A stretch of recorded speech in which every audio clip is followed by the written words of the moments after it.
Captain Taman Park stared out the viewing window of the diplomatic shuttle as it approached the massive space station.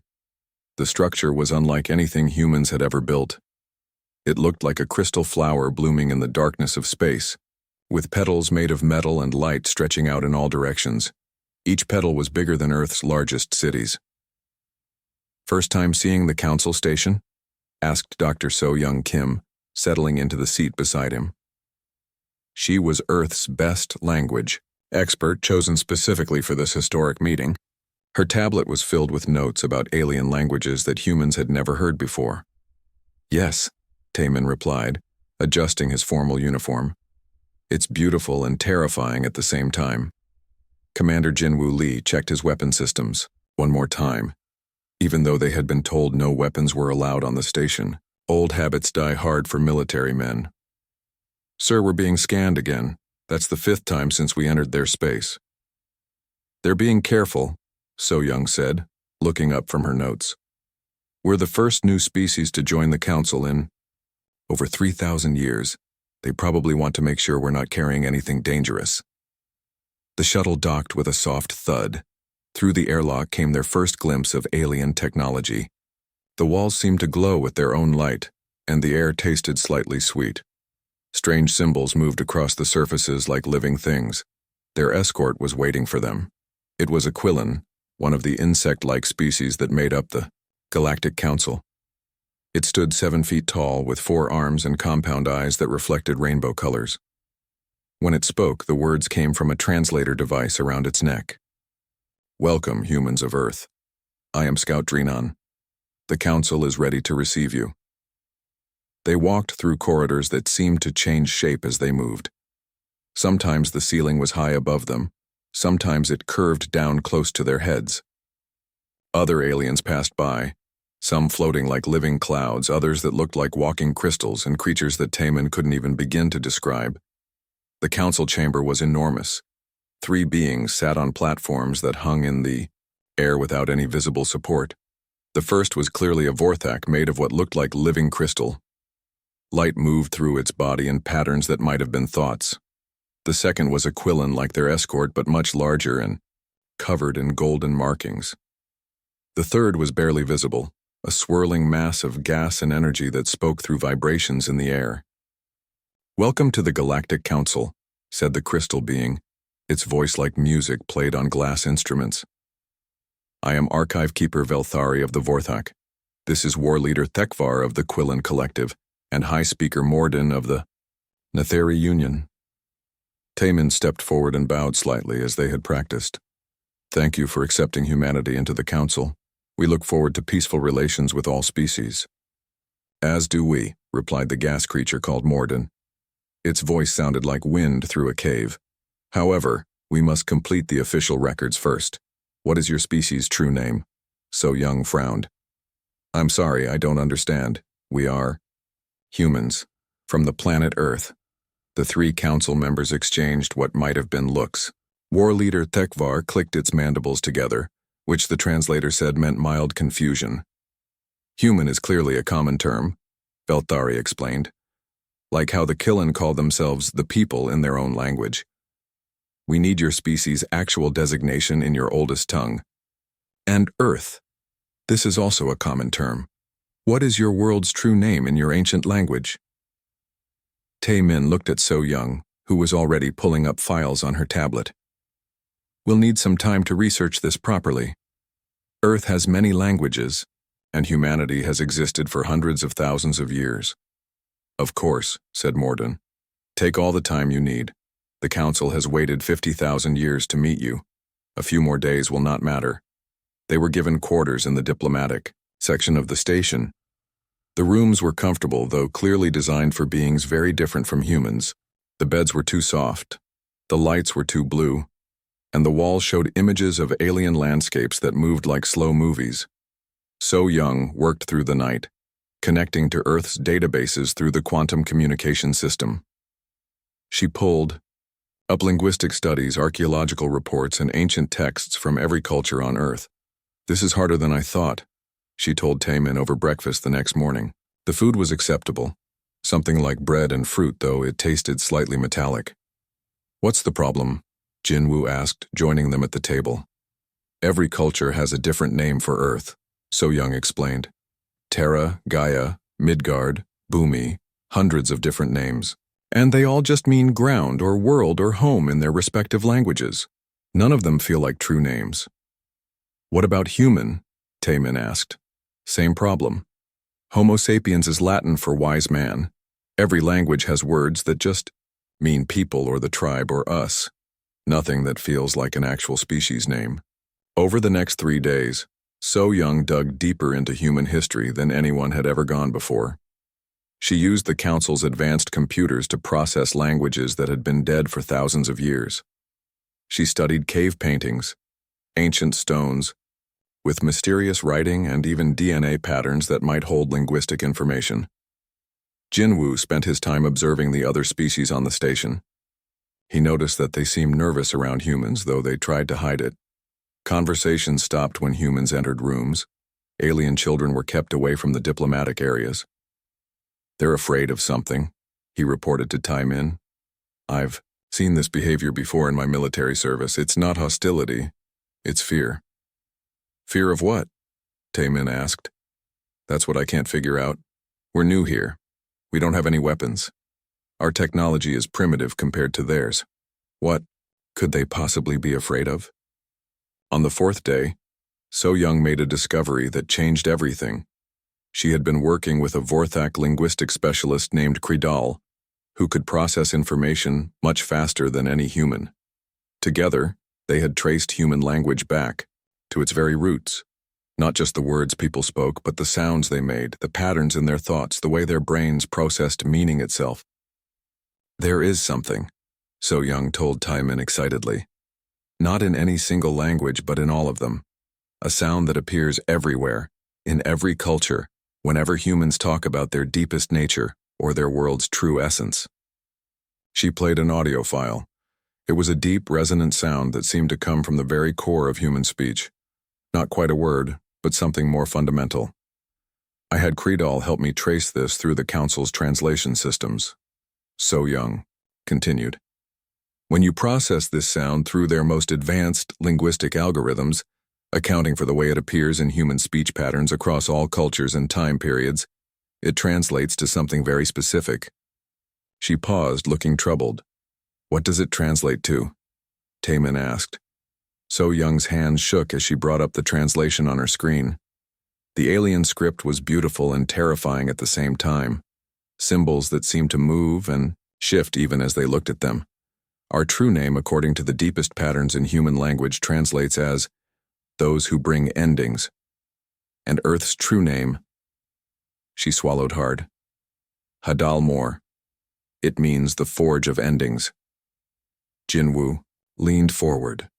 What does that mean? I don't know, So Young admitted, but I think we need to tell the Council what we found. They requested an immediate audience. The 3 Council members gathered again in the Great Chamber, but this time there were more. Aliens present. Dozens of different species, all watching from the shadows. Taemin stepped forward. We have found the information you requested. According to our deepest linguistic analysis, conducted with the help of your own experts, humanity's true designation is those who bring endings, and our world's true name is Hadal Mor. The reaction was immediate and terrifying. War leader Thekvar made a sound like breaking glass. High Speaker Morden's gaseous form began to swirl violently. But it was Velthari's reaction that was most frightening. The crystal being's light patterns turned from gentle blues and greens to harsh reds and purples. The chamber fell completely silent for a long moment. Then Velthari spoke, its voice, no longer musical but sharp and cold. Leave, now. Return to your quarters and remain there until further notice. But we don't understand, Taemin began. Now, thundered Thekvar, its 4 arms spreading wide in what was clearly a threat display. Security, escorts, heavily armed beings that looked like armored bears, surrounded the human delegation. They were not rough, but they were firm. The humans found themselves back in their quarters within minutes, with guards posted outside their doors. We're prisoners, Jinwoo said, checking the doors and finding them sealed. But why? So Young asked. What did we say? What does our name mean to them? Through their windows, they could see the council station coming alive with activity. Ships were arriving and departing constantly. Emergency lights flashed in sections they hadn't seen before. The very structure of the station seemed to be changing, growing new defensive installations. Whatever Hadalmor means to them, Taemin said quietly, it's not good. And I have a feeling we're about to find out why the council really invited us here. This wasn't about friendship or diplomatic relations. Archive Keeper Velthari moved through the crystal corridors of the Vorthak Data Storage Center, faster than any being of its kind had moved in centuries. Its crystalline form pulsed with urgent light patterns as it accessed the most restricted databases in council space. The name Hadalmor echoed through its consciousness like a virus. Every time Velthari tried to process other information, that terrible name returned, bringing with it fragments of memory from the deepest archives. Priority access requested. Velthari transmitted to the archive master. Code. Final protocol. 7. The response came immediately. Access granted. Warning. Final protocol. 7 has not been used in 12,000 years. Are you certain this is necessary? Query. Hadalmor. Cross-reference with Great Silence Period. All data. Even the archive master's quantum consciousness seemed to pause. Processing. Warning. This search will access forbidden historical sections. Many civilizations mark this information as never to be retrieved. Proceed? Proceed. Meanwhile, Dr. So Young Kim sat in the diplomatic quarters, staring at her tablet screen. The guards outside had not moved in 6 hours. Jinwoo paced like a caged animal while Taemin tried repeatedly to contact the council leadership. They're not just keeping us here, Jinwoo observed. Look at the station activity through the window. Every few minutes, another ship arrives. These aren't regular council vessels, they're old massive things.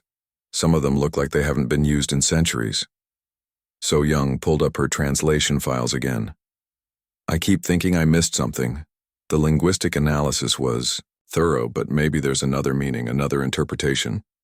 No, Taemin said quietly. I don't think we made a mistake. I think we told them exactly what they were afraid to hear. Through the walls they could feel vibrations. The deep thrumming of massive engines and power systems. The station itself was transforming around them, growing larger and more heavily defended by the hour. In the Vorthak archives, Velthari's search began returning results. The first entries were recent, council discussions from the past few 100 years about the Earth question. References to a species that had developed nuclear weapons unusually early in their technological development. Notes about their rapid space exploration despite having no contact with galactic civilization. But as Velthari dug deeper, the entries became older and more disturbing. 3,000 years ago. Recommend continued monitoring of Sol system. Mathematical models suggest inhabitants may be descendants of Hadalmor lineage. 5,000 years ago. Emergency protocols established for Hadalmor emergence. All council species to maintain minimum distance of 100 light-years from Sol system. 8,000 years ago.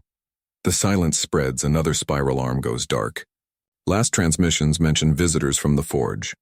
Recommend immediate evacuation of all systems within 500 light-years of presumed Hadalmor location. Velthari's light patterns turned deep purple with growing horror. It accessed the personal files of High Speaker Morden, using emergency override codes that hadn't been activated since the formation of the Council. Morden's private notes were terrifying in their implications. Day 1247 of my leadership. The nightmare continues. The Quillen colonies in Sector 7 have gone silent, just like the others, just like the warnings said they would. The scouts who returned speak of humans, beings who look exactly like the species now developing in the Sol system. But these beings they don't conquer, they don't destroy. They simply convince civilizations that it's time to rest. And somehow, impossibly, those civilizations agree. Day 1251. I have made the hardest decision of my existence. We will not attempt to evacuate the remaining systems. The Hadalmor beings have made it clear. They are not our enemies. They are gardeners. They tend the galaxy like a garden. And when plants have grown as much as they can, when their time has come to an end, the gardeners help them rest peacefully. Day 1, 255, the last transmission from the Kethmori Empire. Thank you for showing us that endings can be beautiful. We go now to our rest, content that our story was complete. I do not understand how they can be grateful. I do not understand how beings facing extinction can thank their helpers. Day 1, 260. We have decided. The Council will enter the Great Isolation. All remaining civilizations will withdraw to the Galactic Rim. We will wait. Someday the Hadalmor beings will finish their work in the inner systems and turn their attention to us. When they do, we hope they will find us worthy of peaceful endings rather than the alternative. Velthari accessed the deepest files, records marked with symbols that meant absolute prohibition in 17 different languages. These were the eyewitness accounts from the Great Silence Period. Commander Zethkai of the Quillan Defense Force, final log. They came to our world in ships that looked like crystallized starlight. 3 beings, each no larger than a standard Quillan. But when they spoke, the very mathematics of reality seemed to listen. They told us our empire had grown beautiful and strong, had achieved wonders and touched the stars. They told us our story was complete. And somehow I found myself agreeing. How is that possible? How can the destruction of everything we've built feel like coming home? Dr. Velmori of the Sethan Research Institute. Personal notes. I have studied the Hadalmor visitors for 37 days now. They do not threaten. They do not coerce. They simply exist in our presence, and existence itself begins to make different sense. Yesterday, our greatest philosopher spent 6 hours in conversation with one of them. When she emerged, she was weeping with joy. She said she finally understood the point of everything, that all stories, no matter how grand, are meant to have endings, and that endings are not failures but completions. She walked into the forest that night and has not returned. We found her body by the lake, peaceful, smiling. No wounds, no violence. She simply chose to end her story. Velthari's crystal form began to crack under the stress of processing this information. The truth was becoming clear, and it was more terrifying than any war or conquest. The Hadalmor beings, the ancestors or predecessors of the humans now sitting in the diplomatic quarters, hadn't destroyed galactic civilization 12,000 years ago. They had convinced it to end itself, peacefully, willingly, gratefully, and now their descendants had found their way to the Council. In the diplomatic quarters, So Young suddenly looked up from her tablet. Did you hear that? Hear what? Taemin asked. Someone screaming. It sounded like it came from the crystal sections of the station. Through the walls, more vibrations reached them. But these weren't mechanical sounds. They were the deep, resonant cries of beings in distress. Jinwoo pressed his ear to the wall. I can hear voices, multiple species. They're afraid, really afraid. Whatever they're discovering about us, it's bad enough to panic species that have existed for millions of years. A new sound reached them, the high-pitched whine of emergency communication systems activating throughout the station. The universal translators began picking up fragments of transmissions. All available ships to defensive positions. Evacuation. Protocols for non-essential personnel. Confirm the name has been verified, it is them. Recommend immediate contact with the Rim colonies. 12,000 years since the silence, and now they're back. Taemin moved to the window and watched as more ships arrived at the station. These vessels were enormous, clearly designed for war, but they moved with the careful precision of beings who were very, very afraid.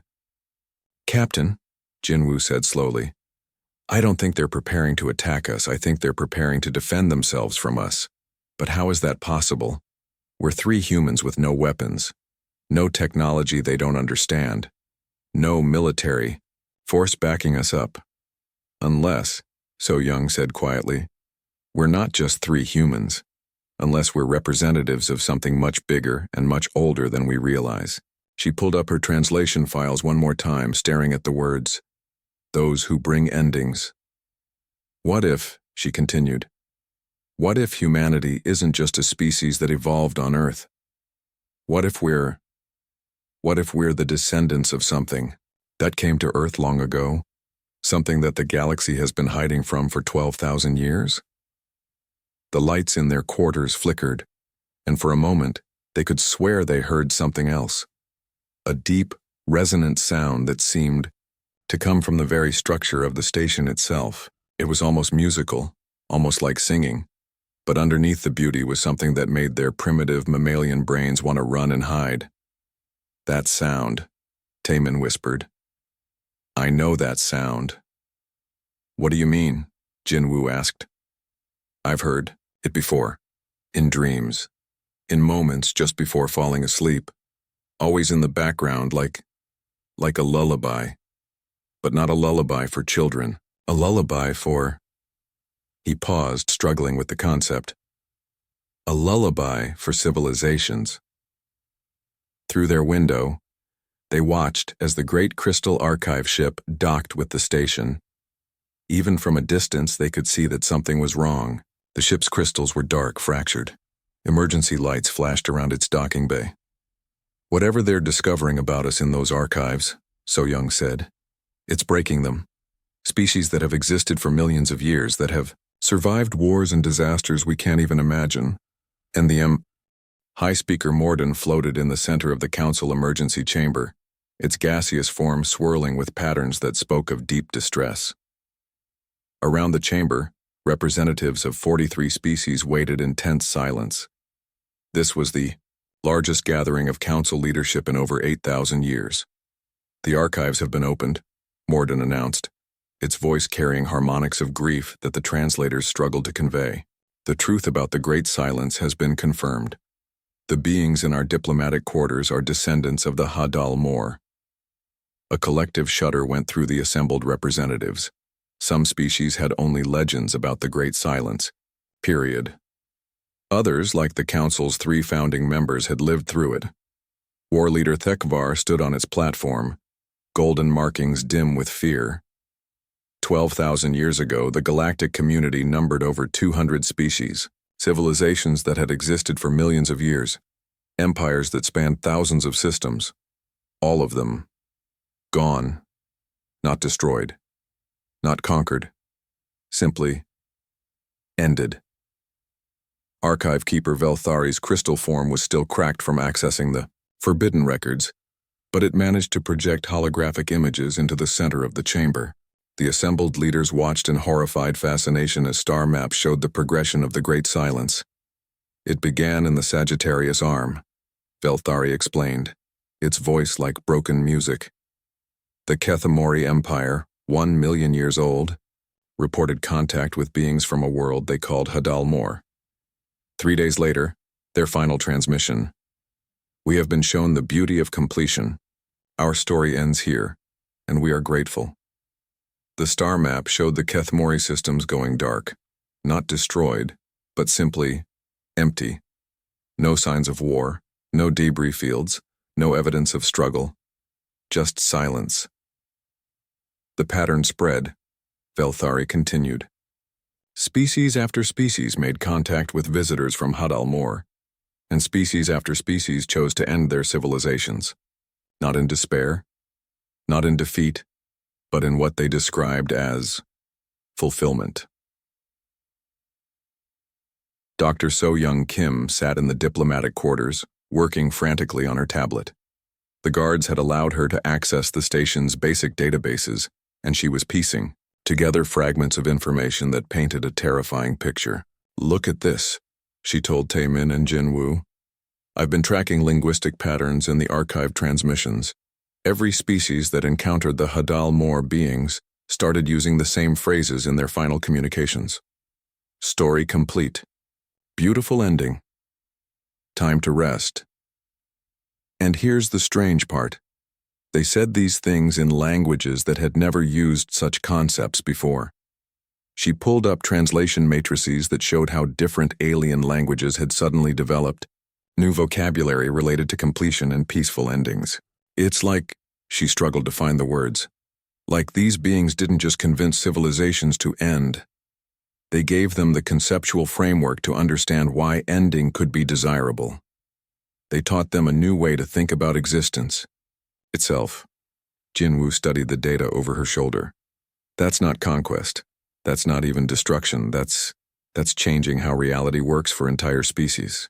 And now, Taemin said quietly, they think we're related to whatever did that. Back in the emergency chamber, more evidence was being presented. Senior archivist Kridal, the same Vorthak who had helped So Young with her translation work, stood before the council with data that made the situation even more dire. The human linguistic patterns match the Huddlemore signature exactly, Kridal reported. Not similar, not reminiscent, exact. The sounds they make, the way their language is structured, the conceptual frameworks embedded in their speech patterns, it's all identical to the beings who brought about the Great Silence. Sage Crystal Velmora, eldest of the Vorthak, pulsed with ancient memories. I was young during the silence. I remember the reports. The Hadalmor beings looked exactly like these humans. Bipedal, mammalian, approximately the same size and structure, but more than that, they had the same presence, the same way of existing that made reality seem negotiable. Commander Drinan of the Quillen Scouts stepped forward. My reconnaissance teams have been observing the human delegation since they arrived. The effects are already beginning. What effects? Demanded war leader Thekvar. Minor spatial anomalies around their quarters. Time dilation fields that come and go without technological cause. Most disturbing, several station personnel have reported feeling peaceful after encounters with the humans. Not happy, not content. Peaceful, as if some fundamental anxiety about existence itself had been resolved. The chamber fell silent. They all knew what that meant. The same reports had appeared 12,000 years ago, just before entire civilizations began choosing to end their stories. In their quarters, the human delegation was beginning to notice changes themselves.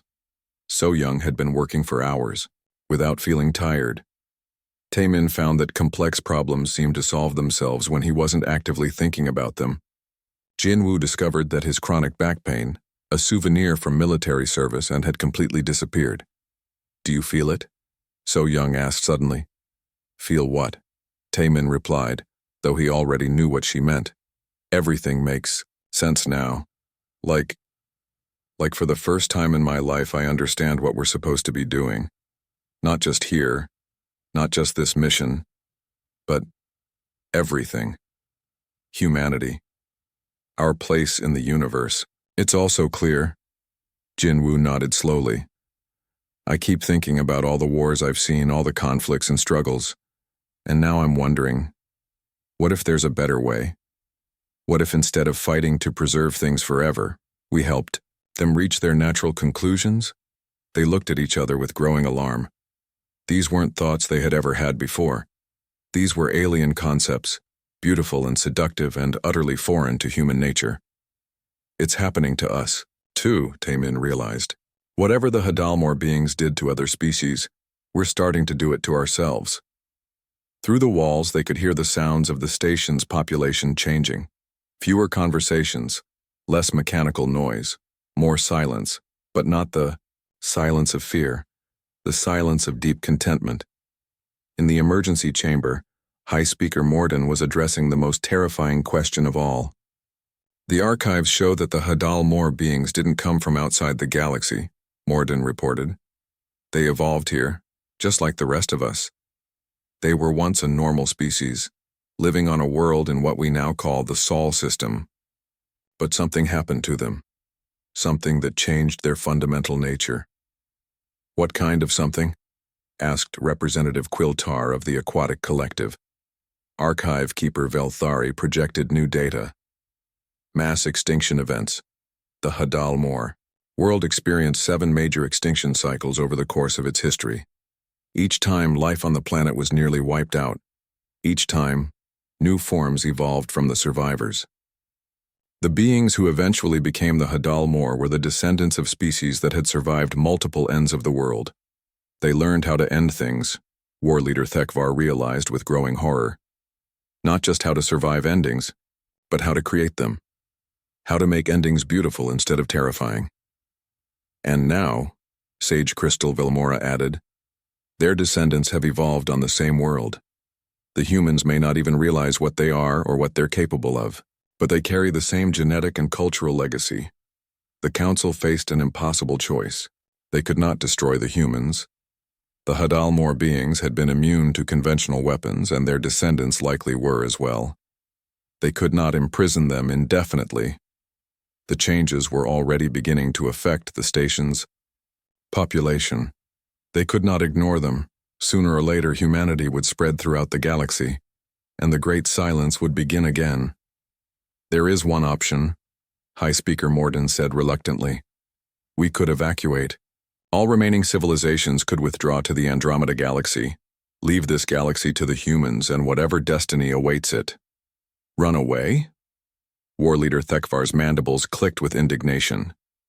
Abandon billions of years of galactic civilization because 3 beings from a primitive world spoke their true name? Not 3 beings, corrected Dr. Yulmast of the Science Council, who had been monitoring Earth through long-range scanners. I have disturbing news. Energy signatures around the Sol system have changed dramatically since the human delegation left Earth. Ancient structures are activating throughout their solar system, structures that predate current human civilization by millions of years. The chamber's displays showed images of Mars, Europa, and Luna. On each world, massive installations were rising from beneath the surface, buildings and machines that had been dormant since the Great Silence began. The humans' awakening isn't just about these 3 individuals, Yulmast continued. It's about their entire species, their entire world. Hadal Mor itself is waking up. In the diplomatic quarters, So Young suddenly doubled over as if in pain. But it wasn't pain, it was knowledge, flooding into her mind from sources she couldn't identify. I remember, she gasped. I remember things that happened before I was born, before humanity existed. I remember gardens, vast gardens of stars and worlds, and beings who tended them with such care, such love. And when plants had grown as much as they could grow, when their time had come, the gardeners helped them rest. Taemin finished, his own memories awakening. Dr. Sung Ho Nam stared at the displays in Earth's global communications array, his coffee growing cold in his hands. The readings were impossible. Every deep space monitoring station on Earth was detecting the same thing, massive energy signatures throughout the solar system, coming from locations where nothing should exist. Run the scans again, he told his assistant, Dr. Yujin Bei. Sir, I've run them 14 times, Yujin replied, exhaustion clear in her voice. The results are consistent. There are structures on Mars, Europa, Ganymede, Titan, and the far side of Luna. Large structures. They're powering up. Sung Ho pulled up the visual feeds from the Lunar Observatory. Through the telescope, the far side of the moon looked different than it had yesterday. What had once been empty craters now showed regular geometric patterns, buildings or installations that seemed to grow from the rock itself. How is this possible? Sung Ho muttered. These structures would have been visible to our satellites. We've mapped every meter of the lunar surface. Not every meter, Yujin said quietly, pulling up geological survey data. Look at this. These locations. They're all sites that our surveys marked as anomalous mineral deposits. Places where the rock composition didn't match surrounding areas. Places where ground-penetrating radar gave strange readings that we couldn't explain. Sung Ho studied the data. Every major moon and planet in the solar system had similar sites, locations that Earth's scientists had noted as unusual, but never investigated properly. Now those sites were lighting up like beacons. Across Earth, other people were noticing changes too. Agent Jae-hoon Kang of Earth's Intelligence Division had been investigating strange reports from archaeological sites worldwide. In Egypt, the Giza Plateau was exhibiting magnetic anomalies that made compasses spin wildly. In Peru, the Nazca lines were glowing with a faint light visible only in infrared. In England, Stonehenge was humming with subsonic vibrations that could be felt for miles. Dr. Song, he called to the archaeologist working beside him, what do all these sites have in common? Dr. Yunhai Song looked up from her instrument readings. They're all associated with mass extinction events. Giza sits on rock layers from the Permian die-off. Nazca is built over geological formations from the Cretaceous extinction. Stonehenge is positioned exactly over deposits from the Ordovician extinction event. That can't be a coincidence, Jae-hoon said. No, Yunhai agreed. It can't. But there's something else. I've been analyzing the mineral composition of these sites. They all contain trace amounts of elements that shouldn't exist on Earth. Elements that our physics says are impossible. Matter that seems to exist in a state somewhere between energy and solid form. Meanwhile, ordinary people across the globe were experiencing changes that defied explanation. Kyung-soo Lim had been working construction in Seoul for 15 years, but today was different. As he worked on the new office building, he noticed that materials seemed to age differently around him. Steel beams that should have been bright and new developed a patina in minutes when he touched them. Concrete dried and settled faster than it should. When his supervisor asked him about it, Kyung-soo found himself saying, "Everything wants to reach its final form. I'm just helping it get there." The words had come from somewhere deep inside him, from knowledge he didn't know he possessed. In Saiparitsam, Busan High School teacher Bora Han was having an unusual day with her students. Every conflict that arose in her classroom seemed to resolve itself without her intervention. Students who had been enemies for years suddenly found themselves understanding each other's perspectives. Arguments that should have escalated instead ended with handshakes and apologies. "Teacher," one of her students asked during lunch, "why does everything feel so peaceful today? It's like all the fighting was pointless all along." Bora didn't have an answer, but she felt the same way. For the first time in her teaching career, she understood that conflict was just another form of change, and change was just another form of growth toward completion. Dr. Nam received an emergency communication from the council station. The message was brief and cryptic. Diplomatic mission status unknown. Station implementing emergency protocols. Advise all Earth governments of potential developments. Developments? Yujin asked, reading over his shoulder. What kind of developments? Before Sung-ho could answer, every screen in the communications center lit up with incoming data. The Mars orbital probes were transmitting images of structures rising from the planet's surface, not being built but emerging, as if they had always been there, waiting. "My God," whispered Dr. Park Min-jae from the Mars monitoring station. "These aren't new constructions. These are archaeological sites. But they're millions of years old. How is this possible?" The images showed installations that stretched for kilometers across the Martian landscape. They were beautiful in a way that hurt to look at, geometric patterns that seemed to extend into dimensions the human eye couldn't quite follow. And they were clearly designed by intelligence but not human intelligence. "Sir," Yujin said, her voice shaking, "I'm receiving similar reports from monitoring stations worldwide. These structures aren't just activating randomly. They're responding to something. They're coming online in sequence, starting with the sites closest to Earth and moving outward. In the depths of Earth's oceans, things that had slept for geological ages began to stir. The Mariana Trench monitoring station detected movement at depths that should have crushed any possible life form. But these weren't life forms as humans understood them. They were something between biology and technology, awakening after eons of dormancy.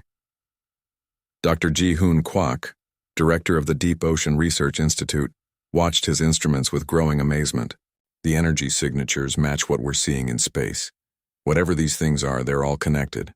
They're all part of the same system. Across the globe, sensitive individuals began experiencing visions. They saw Earth not as humans, had always known it, but as it truly was, a vast garden tended by beings whose understanding of life and death transcended anything in human experience. Construction worker Min-ho Park in Incheon, found himself standing on a bridge, looking down at the city below and suddenly understanding the flow of time itself. He could see how the buildings wanted to grow, how they would age, how they would eventually return to the earth. And he could feel his own role in that process, not as a destroyer, but as a guide, helping structures reach their intended conclusions with dignity and beauty. In Daegu, Nurse Hyejin Choi was working the night shift when she began to understand her patients differently. She could sense which ones were ready for healing and which ones were ready for the next stage of their journey. More disturbing, she found that her presence alone seemed to help people make peace with their conditions, not giving up, but accepting the natural progression of their stories. The awakening wasn't just happening to individuals. Entire systems were coming online. The aurora borealis appeared over Seoul for the first time in recorded history, though the magnetic conditions were all wrong for such a display. But these weren't normal auroras. They moved in patterns that suggested intelligence, forming shapes that almost looked like writing in an unknown language. Dr. Si-Jin Lee at the Astronomical Observatory captured images of the phenomenon and noticed something extraordinary. The aurora patterns matched the geometric designs we're seeing on Mars and the Moon. They're all expressing the same language? Mathematical system? I'm not sure what to call it. In remote locations worldwide, ancient stone circles and megalithic sites began to resonate with harmonics that affected human consciousness. People living near these sites reported dreams of vast gardeners tending to civilizations like flowers, helping them bloom and then gently guiding them to peaceful rest when their seasons ended. Government leaders struggled to understand what was happening. Prime Minister Na Young-jong convened an emergency cabinet meeting in Seoul, bringing together scientists, military leaders, and intelligence officials. "Give me a summary," she demanded. "What exactly is happening to our world?" Defense. Minister Tae-ho Kim spoke first. "Military installations worldwide are reporting equipment malfunctions, not breakdowns, but improvements. Our weapon systems are becoming more efficient but also more precise. It's as if they're being optimized for purposes we don't understand." Science. Minister Do-hyun Yoo added, "The energy signatures suggest we're dealing with technology that's millions of years more advanced than ours. But it's not alien technology. It's terrestrial. It's been here all along, dormant beneath our feet and hidden throughout our solar system." "Are we under attack?" the Prime Minister asked. Intelligence Director Soo-jin Park shook her head. "No, ma'am, if anything, crime rates have dropped dramatically over the past 48 hours. People seem to be resolving conflicts peacefully. It's as if everyone suddenly understands something they didn't understand before." Dr. Sung-ho Nam's voice crackled through the secure communication system. "Prime Minister, I have an update from the space monitoring stations. The structures on Mars and the outer moons are fully active now. They're beautiful, and they're broadcasting something." "Broadcasting what?" she asked. "We're not sure. It's not language as we understand it. The Galactic Council Emergency Assembly had been in session for 3 days straight. Representatives from every surviving civilization in the galaxy floated, stood, or existed in their preferred forms around the vast chamber. The air itself seemed heavy with the weight of an impossible decision. High Speaker Morden swirled in the center of the chamber, its gaseous form more agitated than it had been in centuries. "The reports from all sectors are consistent," it announced. "Hadal-Mor is fully awakening. The Sol system now shows energy readings that exceed the output of most stellar cores. The humans are becoming what their ancestors were. War leader." Tekvar paced on its platform, all four arms gesturing in patterns that spoke of barely controlled panic. "3 options remain," it declared. "We can evacuate to Andromeda Galaxy and abandon our ancestral homes. We can attempt a preemptive strike against Earth while the awakening is still incomplete, or," it paused, mandibles clicking with distress, "or we can remain and face the same choice our predecessors faced 12,000 years ago." Archive Keeper Velthari, still bearing cracks from accessing the forbidden records, projected holographic displays showing the current state of human space. "The decision must be made quickly. Our long-range scouts report that human consciousness is no longer confined to individual bodies. They are becoming a collective entity, and their influence is beginning to spread beyond their solar system. In the diplomatic quarters, Captain Taemin Park no longer needed to eat or sleep. None of them did. They had transcended such basic biological requirements as their true nature awakened. But more significantly, they were no longer alone in their consciousness. Dr. So Young Kim sat cross-legged on the floor, her eyes closed, speaking in voices that belonged to humans across Earth. Seoul reports full integration. The population understands their role now. They're preparing the cultural archives, ensuring that the galaxy's civilizations will be remembered properly when their time comes. Busan confirms readiness, came another voice through her lips, though the accent and inflection were completely different. The ocean structures are fully operational. We can now perceive civilizations throughout the galaxy as clearly as we once saw individual humans. Commander Jinwoo Lee stood at the window, but he wasn't looking at the station around them. His awareness stretched across light years, touching the minds of every alien species in Council space. "They're afraid," he reported with deep sadness. "They think we're here to destroy them. They don't understand that destruction and completion are completely different things." Captain Park nodded, his consciousness simultaneously present in the diplomatic quarters and in conference rooms across Earth. "They will understand. When they're ready, they'll understand that what we offer is not an ending, but a transformation into something more beautiful." Through the station's communication systems, they could hear fragments of panicked discussions in dozens of alien languages, emergency evacuation procedures, military mobilizations, desperate attempts to contact civilizations that had hidden in the galactic rim for millennia. But they could also hear something else. Quieter voices, individuals among the alien populations who were beginning to feel the same peaceful certainty that humans were experiencing. The awakening was not limited to Earth. Council Security Chief Zarquan burst into the emergency assembly, his quillen form trembling with urgency. "High Speaker, the humans, they're no longer in their quarters." "What do you mean?" War Leader Thekvar demanded. "They're everywhere. My security teams report seeing them in dozens of locations simultaneously, but they're also still in the diplomatic quarters. It's as if they exist in multiple places at once." Indeed, Captain Park and his team were now present in the emergency assembly, though they had never left their quarters. They stood calmly in the center of the chamber, radiating a presence that made reality itself feel more negotiable. "Honored representatives," Captain Park said, his voice carrying harmonics that the universal translators couldn't quite capture. "We know you are afraid. We understand your fear because we have felt it ourselves.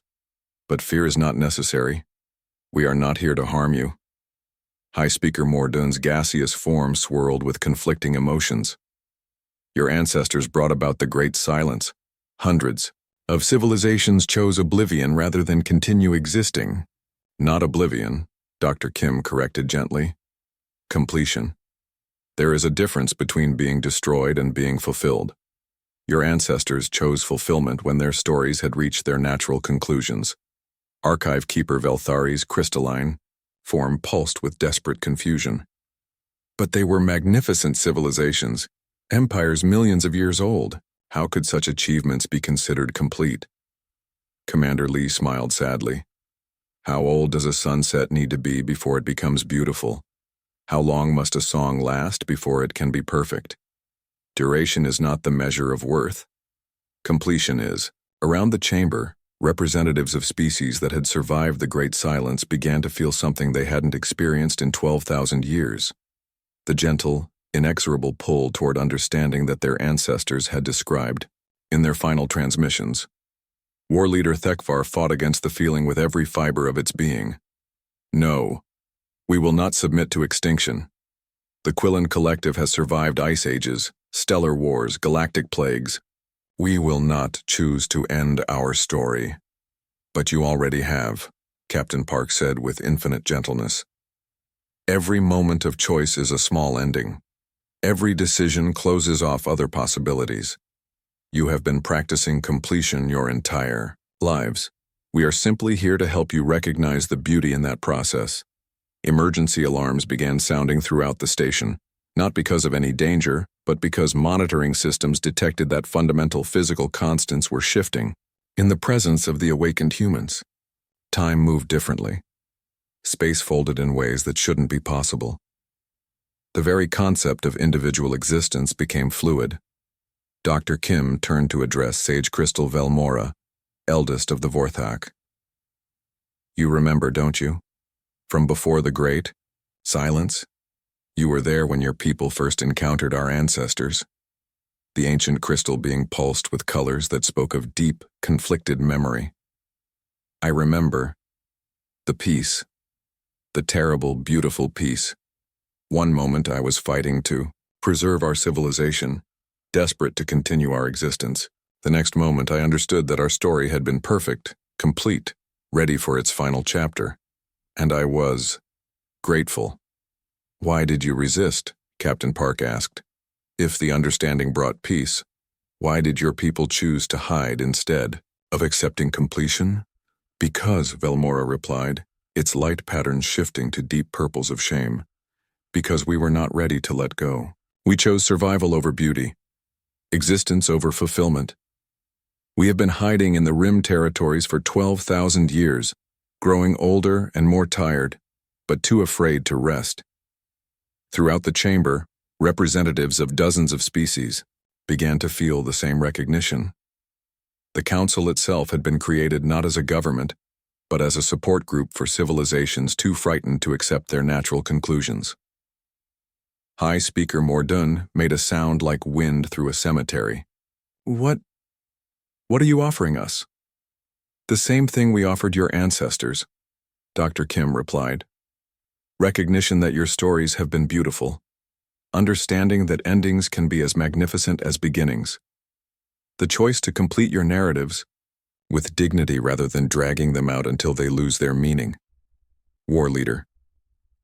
Thekvar's forearms trembled. And if we choose to continue, if we want to keep existing, keep growing, keep achieving, Commander Lee nodded respectfully. Then you continue. But you continue with the knowledge that someday, when your story reaches its natural conclusion, we will be here to help you end it beautifully. There is no shame in choosing to continue. There is only shame in continuing without purpose. Around the chamber, something unprecedented began to happen. Representatives of species that had been enemies for millennia began to understand each other perfectly. Ancient grudges dissolved as beings realized that all conflict was just another form of growth toward completion.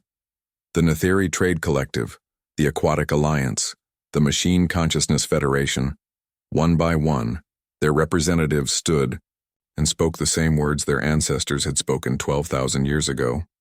Our story has been beautiful. We are ready to rest. But others chose differently.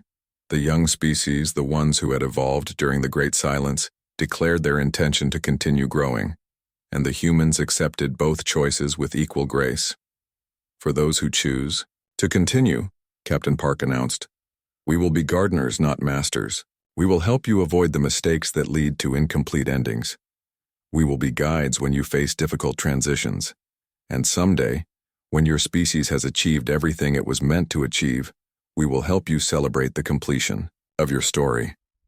And for those who choose to rest, asked Sage Crystal Velmora, we will make your ending as beautiful as your beginning, Dr. Kim promised. Your civilizations will be remembered perfectly. Your achievements will be preserved. Your stories will become legends that inspire the species who come after you. The vote, when it came, was not about survival or destruction. It was about choice and understanding. Of the 43 species